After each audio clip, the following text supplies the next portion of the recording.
podrán contratarse obras definidas mediante proyectos independientes relativos a cada una de las partes de esa obra completa, siempre que sean susceptibles de aprovechamiento independiente. Es decir,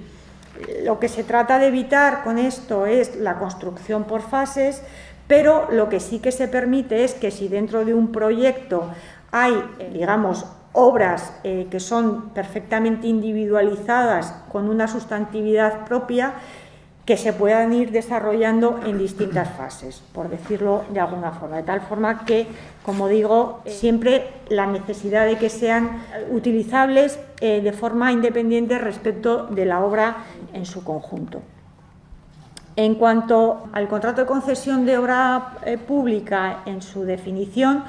ni en su contenido, ni en las obligaciones principales y la posibilidad de las obras accesorias que puede comprender, no hay ninguna novedad respecto de lo que se establece en el texto en vigor. El elemento que incorporamos a nuestro ordenamiento con motivo de la aprobación de las directivas en materia de concesiones es el elemento que las caracteriza, que es el riesgo operacional. Nuestro ordenamiento tradicionalmente ha regulado tanto las concesiones de obra pública como los contratos de gestión de servicios públicos en su modelo concesional, atendiendo a unas determinadas características que ahora veremos, y que era normalmente, en el caso de la obra, ser una obra susceptible de aprovechamiento económico, y en el caso de la gestión de los servicios públicos, igual, es decir, que fuera susceptible de explotación económica y que la prestación de ese servicio público hubiera sido asumido como competencia propia de esa administración. Pues bien, esos elementos configuradores, en tanto servicio público, en el caso del contrato de gestión de servicios públicos, y los elementos que acabo de decir, son, digamos, desplazados por el nuevo concepto del derecho comunitario del riesgo operacional. El riesgo operacional no es más que nuestro riesgo y ventura tradicional, pero configurado con unas especialidades. O sea, nuestro riesgo de ventura en el ámbito de las concesiones siempre ha ido equilibrado con el derecho, valga la redundancia, del derecho al equilibrio económico-financiero de las concesiones por parte de los concesionarios. Es decir, si se produce a lo largo de la ejecución del contrato una modificación sustancial de los elementos que se tuvieron en cuenta a la hora de configurar el contrato y de preparar la oferta por parte de los concesionarios, que incida significativamente en el régimen económico del contrato, nuestra legislación atenuaba ese régimen del riesgo y ventura con las fórmulas de reequilibrio. Pues bien, eso que era la base de nuestro sistema concesional es ahora modificado, de tal forma que lo que la legislación comunitaria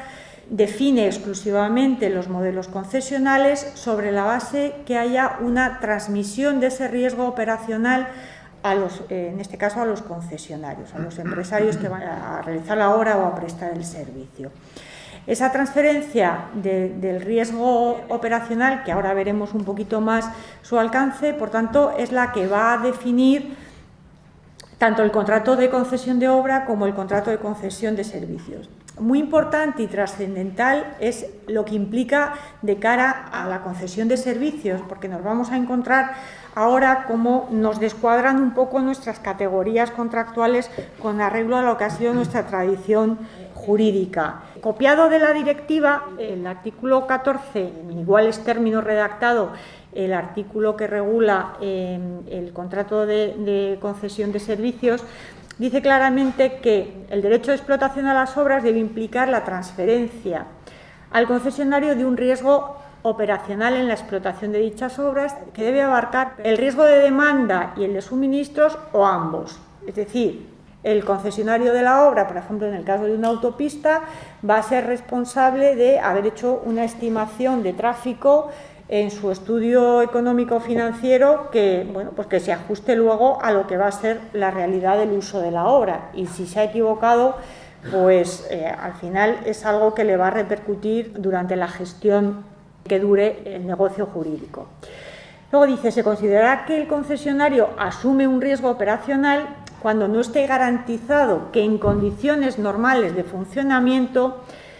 el mismo vaya a recuperar las inversiones realizadas ni a cubrir los costes en que se hubiera incurrido con la explotación de las obras con motivo del objeto de la concesión. Es decir,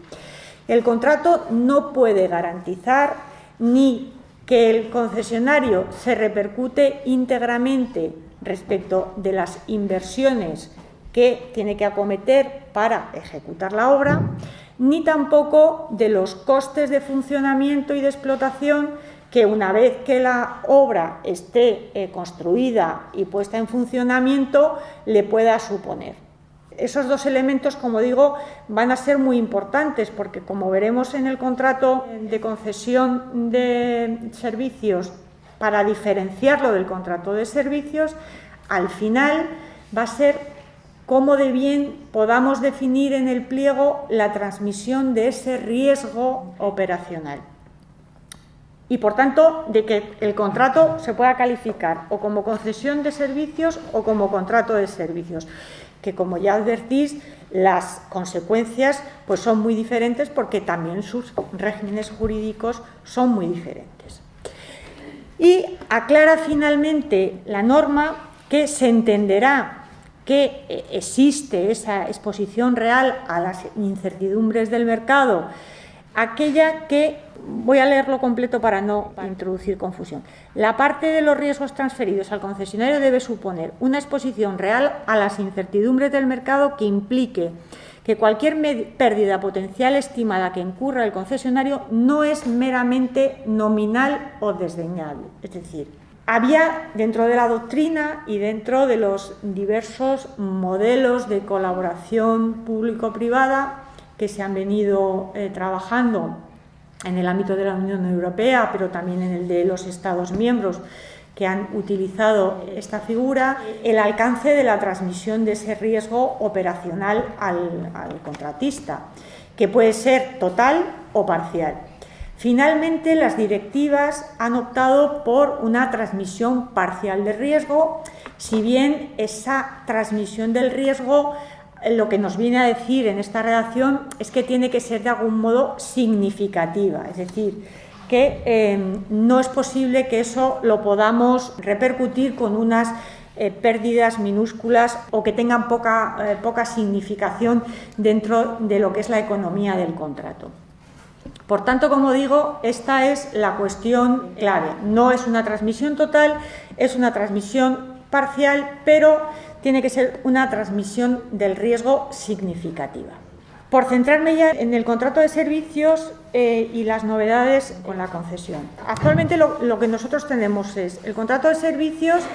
y nuestro contrato de gestión de servicios públicos. Hasta que se promulga la directiva de concesiones, el contrato de gestión de servicios públicos, como sabéis, no estaba incluido en el ámbito de aplicación de las directivas, con lo cual seguía nuestra tradición en la fórmula de lo que implicaba un servicio público y las modalidades de prestación indirecta de ese servicio público por parte de las administraciones competentes. El contrato de servicios quedaba residualmente considerado a prestaciones de hacer, pues de carácter más técnico, intelectual, comercial, es decir, de otro tipo, que era lo que le diferenciaba del servicio público, es decir, la existencia del servicio público y el destinatario final de ese servicio, que es el ciudadano, por contraposición con el contrato de servicios, que quien era beneficiario de eso al final era la propia administración, que complementaba la prestación de unos servicios para los que no tenía capacidad suficiente. Por tanto, esa diferenciación quedaba muy nítida. ¿Ahora qué ocurre? Pues que desaparece el contrato de gestión de servicios públicos y, a los efectos del derecho comunitario, le es indiferente si es un contrato, digamos, normal y corriente o es un contrato en el que hay un servicio público. De tal forma que la única diferenciación es si se transfiere el riesgo operacional o no. Si se transfiere el riesgo operacional, estaremos ante un modelo de contrato de concesión de servicios. Si no se transfiere el riesgo, estaremos en un modelo de contrato de servicios. ¿Qué ocurre? que nos podemos encontrar con un servicio público en uno y otro escenario. Es decir, nos podemos encontrar con un servicio público en el que no se transfiera el riesgo operacional y, por tanto, será un contrato de servicios, o estemos con un servicio público en el que se transfiera el riesgo operacional y entonces estaremos en el modelo de la concesión de servicios. ¿Eso qué provoca? El dictamen del Consejo de Estado llama la atención sobre esto porque dice, no, es que usted no está regulando bien las dos figuras. Y se introduce un artículo 310, que es casi como un pegote en la ley, en el que dice, bueno, pero cuando los servicios que se presten tengan como destino a los ciudadanos, le va a aplicar usted lo que es nuestro régimen tradicional del contrato de gestión de servicio público en cuanto al funcionamiento del servicio público, conceptualmente hablando. Con lo cual, como digo, a partir de ahora vamos a tener dos modalidades, servicios o concesión de servicios. Los servicios públicos estarán indistintamente en una u otra, dependiendo de si hay transferencia del riesgo operacional al concesionario y, por tanto, como digo, de ahí la relevancia de los pliegos en cómo se configura esa transmisión del riesgo operacional al contratista, porque nos podemos encontrar con un contrato que hayamos inicialmente configurado como un contrato concesional en el que, por vía de impugnación, se entienda que las cláusulas no transfieren significativamente el riesgo al concesionario y, por tanto, que nos encontremos de repente con que nos califican el contrato como un contrato de servicios. Lo que la ley ha hecho es regular dentro de los convenios, que era lo que nosotros conocíamos habitualmente. Sabéis que ha habido una evolución en la legislación española en relación de qué convenios se podían entender excluidos del ámbito de aplicación de la normativa de contratación. Entonces, como consecuencia de una observación del Consejo de Estado que yo entiendo un poco trasnochada en el sentido de que no es actual con la doctrina comunitaria, sobre la base de entender que el convenio es la forma habitual de colaboración entre las administraciones públicas, pues sí, ya lo sabemos, quiere decir que eso no es una novedad, pero ya nos cascó posteriormente el Tribunal de Justicia diciendo que incumplíamos el derecho comunitario cuando permitíamos la celebración de convenios que tuvieran por objeto prestaciones típicas de los contratos regulados en las directivas. Y, por tanto, de ahí que las últimas reformas limitaban los convenios a aquellas prestaciones que no estuvieran reguladas en ninguno de los contratos típicos. ¿Qué ha hecho ahora el legislador, como digo, como consecuencia de esta observación que planteó el dictamen en el Consejo de Estado? Ha metido la colaboración horizontal como una forma de convenio. Pero, claro, tiene un error de base, que es que la colaboración horizontal tiene prestaciones contractuales sujetas a las directivas. Es decir, puede ser una obra, puede ser un servicio, puede ser un suministro, puede ser una concesión, cualquiera de las formas. Entonces, al llevarlo al artículo 6.1, que regula las excepciones de aplicación, lo primero que dice es que mantiene el texto que había en el artículo vigente, que es que quedan excluidos los convenios que no tienen por objeto prestaciones típicas reguladas por la ley. Hasta ahí, nada que decir. Pero a continuación, en el párrafo siguiente, dice que para que sea posible esa exclusión cuando los que contratan o los que celebran ese convenio son poderes adjudicadores, se tienen que cumplir los requisitos que la directiva atribuye a la colaboración horizontal. De tal forma que, interpretado sistemáticamente, es decir, el segundo párrafo es una aclaración del primero, con lo cual está sacando de raíz que en la colaboración horizontal pueda haber prestaciones típicas de los contratos, cuando en esencia es eso.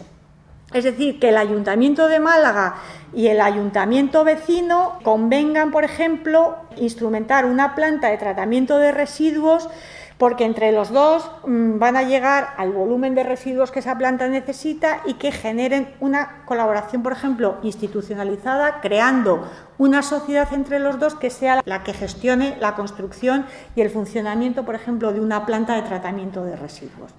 Pues eso en la redacción actual no sería posible. no sería posible, con lo cual creo que ahí hay un problema serio que se va a plantear, porque además esa redacción restringe la propia regulación actual, que es que cuando haya poderes adjudicadores se tienen que cumplir esos requisitos, y además establece un porcentaje por encima del cual esa colaboración no puede necesitar de un tercero para prestar ese servicio que en común han decidido prestar porque es más eficiente, etcétera. Entonces, ese artículo, si no se modifica en el trámite parlamentario, realmente puede provocar grandes problemas en la práctica. Y como digo, es una mala solución a la que se ha llegado en ese tema. Si alguien está interesado, yo es que escribí un artículo en el año 2014, cuando se aprobó la directiva sobre la colaboración vertical y la colaboración horizontal, el análisis